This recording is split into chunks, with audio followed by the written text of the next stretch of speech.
are you Christian Kane? Yes, ma'am. Okay. We're going to lesser. Yes, Your Honor. This is cause number 24, DCCR 1947. I am going to take judicial notice of the court's file, including Mr. Kane was previously found not competent to stand trial, sent to the John Dunn Behavioral Science Center for Competency Restoration, received a packet from them dated September 15th of 2025. It includes the attending physician's report to the court from Dr. Liberis with the opinion that he is currently competent to stand trial. In addition, there's a trial competency evaluation report that was prepared by Dr. Robinson. Also has the opinion in that Mr. Kane is currently competent to stand trial. Is there any other evidence with regard to competency? No, Your Honor. No, Your Honor. Right, then at this time, based on the two reports, I am going to find that Mr. Kane is competent to stand trial. Mr. Rojas, will he waive the formal reading of the indictment? He will, Your Honor.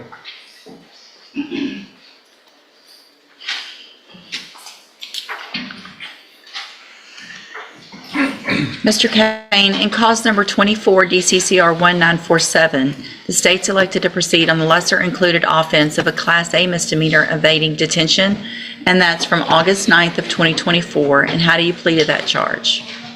Not guilty. Okay, and are you pleading guilty freely and voluntarily? Yes, ma'am. And because you did what they charged you with? Yes. I have here on the tablet some documents that have your signature on them that the state has marked as exhibit number 1. Before you signed these, did you go over them with Mr. Rojas? Yes, I did. Do you fully understand them? Yes. And do you understand, if I follow the agreement that you've made with the district attorney, that you will be waiving or giving up any right to appeal? Yes, Your Honor. And are you a U.S. citizen? Yes. State tenders number 1. No objection. It's admitted. All right, Mr. Kane, I'm going to find again that you entered your plea of guilty freely and voluntarily. Find again that you're mentally competent and you understand the nature and the consequences of your plea. Find sufficient evidence to find you guilty, and at this time find you guilty of the lesser offense of a Class A misdemeanor evading detention.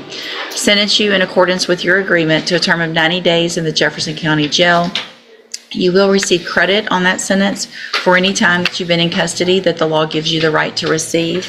I'm handing you the trial court certification. That shows that this was an agreement that I followed, and so you've waived your right to appeal. All right, good luck to you, sir. You can go back with the bailiff. Good morning. Are you Lucius LaFleur? Yes, ma'am. And will your client waive the formal reading of the motion? He will, Your Honor. Mr. LaFleur, in cause number 20-33730, I have a motion to revoke your community supervision.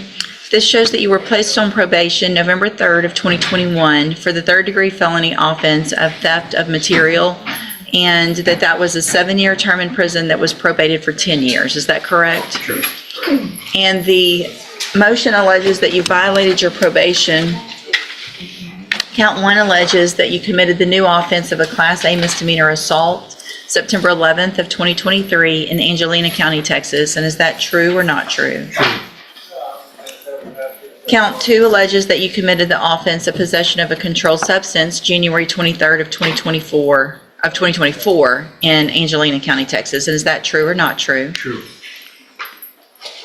Count 3 alleges that you failed to report to the Jefferson County Probation Department by mail or online for the months of April, May, June, July, August, September, October, November, and December of 2023 and January of 2024. And is that true or not true? True.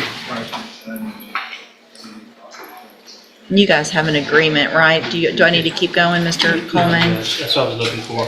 That is the state will. All right, this is where things get serious fast. When a defendant pleads true to multiple probation violations, they're essentially admitting they broke the court's trust, not once, but repeatedly. And here's the kicker.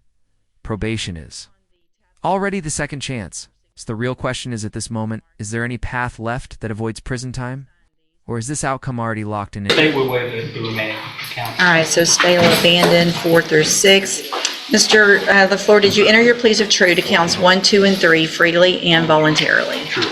And did you plead true to those counts because they're actually true? True. I have here on the tablet some documents that have your signature on them that the state has marked as Exhibit Number 1.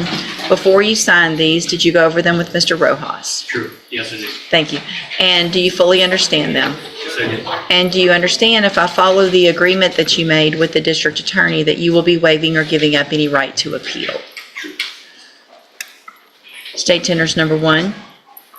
No objection. It's admitted. Is there any evidence that Mr. LaFleur is not competent? No, Your Honor. All right, sir, I'm going to find that you entered your pleas of true to counts 1, 2, and 3 freely and voluntarily. Find those counts true. Find sufficient evidence to revoke your probation, and at this time, revoke your probation and reassess your punishment in accordance with your agreement to a term of 2 years in the Institutional Division of the Texas Department of Corrections. You will receive credit on that sentence for any time that you've been in custody that the law gives you the right to receive. I'm trying to print and it's just, I'm going to hand you the trial court certification that shows this was an agreement, so you've waived your right to appeal.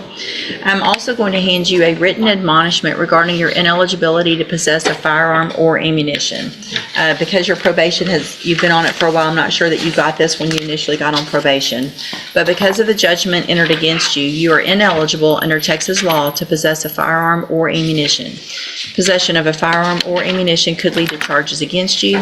Firearm is a legal term, and you should read that written admonishment I provide you to see what devices qualify as a firearm. If you have questions about the laws that make you ineligible to possess a firearm or ammunition, or about how long that lasts, you can talk with Mr. Rojas. All right, good luck to you, sir. You can go back with the bailiff. And just like that, it's over. 2 years, locked in by agreement, with no appeal. This is one of those moments where the system moves quietly but decisively. No dramatic outbursts, no last-minute twists, just consequences catching up in real time. But here's something to think about. Do plea agreements like this truly serve justice, or are they simply the fastest way to close a case? Let me know what you think.